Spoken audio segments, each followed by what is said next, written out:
France 24's Catherine Norris-Trent is following developments for us in the capital of Azerbaijan. Catherine, what more do we know about this truce and just how likely is it that it will hold? Well, that is the big question. We'll have to wait and see when the ceasefire kicks in and see if it holds, if it does indeed have a pause in the fighting to allow for this humanitarian truce, as it's being called, to allow for both sides to identify and retrieve bodies and also to bring out any prisoners or exchange prisoners they may have inside Nagorno-Karabakh.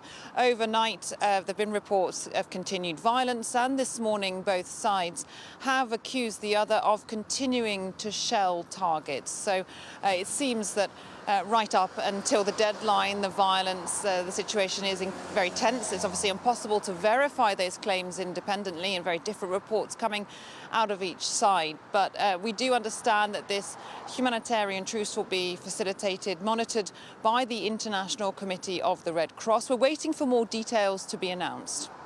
And Catherine, what kind of reaction have we had coming in from where you are at this hour?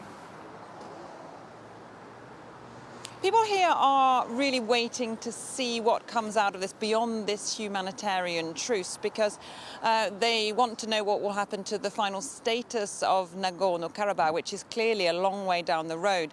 Now, of course, what's been coming out of the talks in Moscow is that now negotiations on a broader ceasefire will now take place. So big questions about what that will involve. You know, since this conflict re-erupted, there's been a lot of nationalist fervour and rhetoric here, and in previous days we've had the president of Azerbaijan, Ilham Aliyev, saying that this time Azerbaijan must go ahead and retake all the territory of Nagorno-Karabakh. Now, at the moment, that isn't something that seems to be on the cards. Azerbaijan says it has taken more land, but as far as we understand from what we can verify, it is by no means all. And so there's a certain question about whether that might leave people here very disappointed. There are hundreds of thousands of people who call themselves internally displaced from the war 30 years ago. Many of those we've spoken to said they'd been hoping to head home to their ancestral homes in Nagorno-Karabakh. Okay, Catherine Norris-Trent in the capital of Azerbaijan, thank you very much.